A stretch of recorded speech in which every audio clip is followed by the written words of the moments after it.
ધનંજયભાઈ, આ તો અહીં હવા ચાલક છે. શહેરની ધૂળ અને ધુમાડાને બદલે માટી અને ઘાસની સુગંધ આવે છે. હા હા હા હા ભાઈ મિહિર, આ જ છે ગામડાનું જીવન. સવારે પક્ષીઓના કલરવ સાથે ઉઠવું, ગમાણમાંથી છાણ ભરવું, ગાય ભેંસોના દૂધ દોહવા, ઘર વપરાશ માટે રાખી વધારાનું દૂધ ડેરીએ ભરાવવું, ખેતરે જવું. આ માટી જ આપણી માં સમાન છે. પણ ભાઈ, આ સુગંધ મળે તે પહેલા પસીનો વહાવવો પડે, ખૂબ જ શ્રમ કરવો પડે. ખરેખર?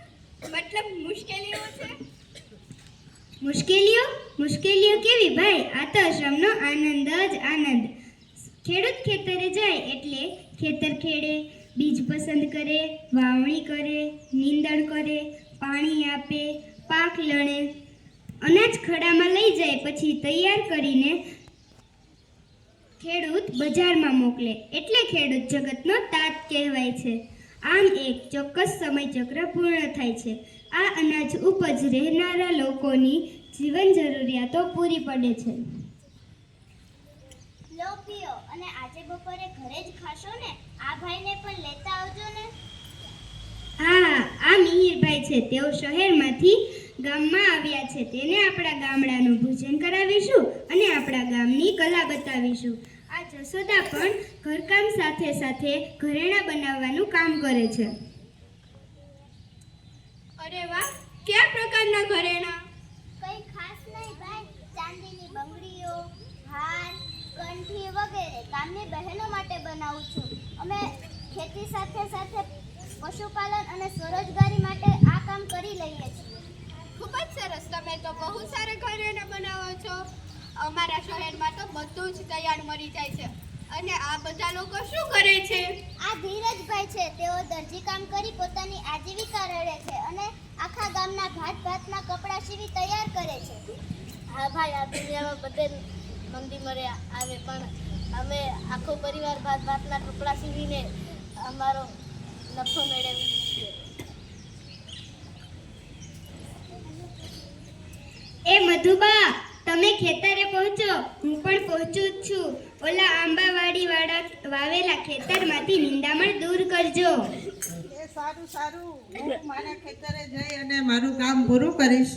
મને સાંજે શેઠ મજૂરી આપી દેજો, મારે ઘરનો સામાન લેવો છે. એ હા, કાંઈ વાંધો નહીં. તમે તમારે સાંજે આવીને મજૂરી લઈ જશો. અને મધુબા, બપોરે ખેતરેથી આવો ત્યારે ગાય ભેંસ માટે ચારો લેતા આવજો ને. આ પશુપાલન માટે પણ મહેનત કરવી પડે ને. ખરું બોલ્યા. ગાય ભેંસ બકરી એ આપણા પરિવારના જ સભ્યો છે. પણ દૂધ ઘી ખાતર બધું કામ આવે છે. ખરેખર પશુપાલન વિના તો આપણું ખેતી અધૂરી જ છે. અરે ઊભી રહે છે, સામે જાય છે ધનંજયભાઈ, જસોદાબેન, રામ રામ. રામ રામ હરિભાઈ, આજે શી વાર થઈ? અરે ભાઈ, આ પશુપાલકોનું જીવન જ એવું છે. સવારે વહેલા ઉઠીને ભેંસોને ચારા પર લઈ જવાની, સાંજે પાછા લાવવાની, બધી જ ભેંસોની આદતોની ખબર રાખવી. કોઈ બીમાર પડે તો રાતના ઉઠીને ઔષધિ આપવી. આ પણ પ્રેમ જ છે. આવું બધું સઘળું સહન થઈ જાય છે. આ સાથે સવાર સાંજ દૂધ ધોઈને ઘરમાં ખપ પૂરતું રાખીને ડેરીમાં મોકલવાનું, અને ડેરીના 10મા દિવસે તેની રાશિ આવે તેમાંથી પશુઓ માટે ખાણ અને ઘાસચારો લાવીએ. તેમાંથી વધેલ રાશિમાંથી અમારું ઘર ચલાવીએ અને બાળકોને શિક્ષણ કરાવીએ. આ સાથે બીજા વ્યવહારો જેવા કામ કરીએ છીએ.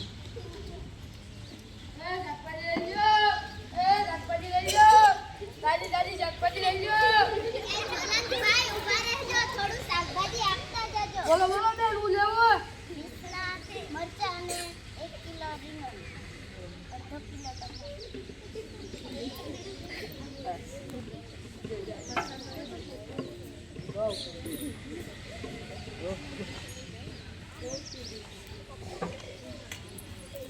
આપને તો આ બધી ભેંસોને ઓળખતા જ હશો ને?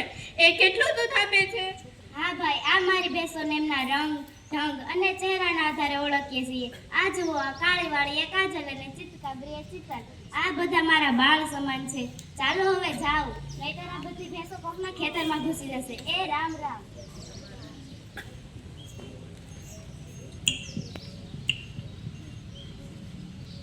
એ બેન, મારી છોકરીનું ભણતર કેવું ચાલે છે? કેમ છો બેન?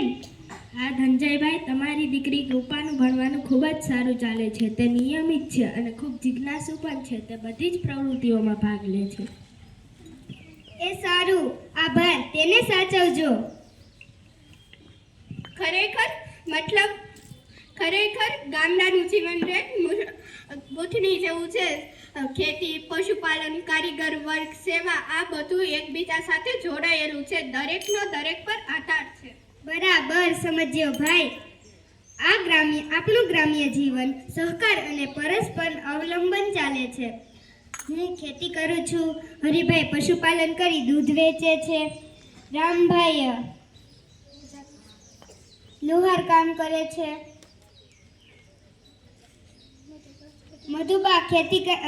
મધુબા મજૂરી કરી પોતાનું ગુજરાન ચલાવે છે, ઐશ્વર્યાબેન શિક્ષિકા, જલવંતભાઈ શાકભાજી વેચે છે.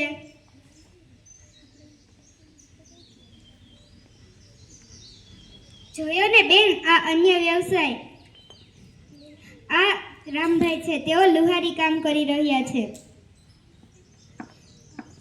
તે અમારા ખેતીના સાધનો જેવા કે હળનું ફાડું, કુહાડી, કોદારી બધું એ જ બનાવે છે અને સુધારે છે.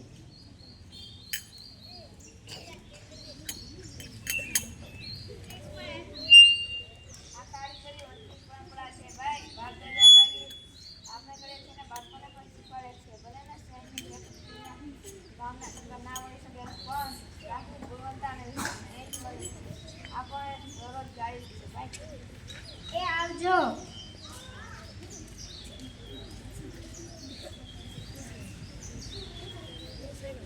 આ એક વે ઓફ લાઈફ છે, જેમાં મુશ્કેલીઓ છે પણ સંતોષ અને શાંતિ પણ છે.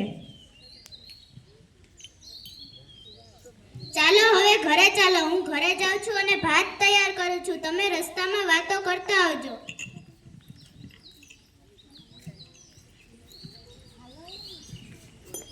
જોયું ને, આ છે સાચી ગામડાની સુગંધ.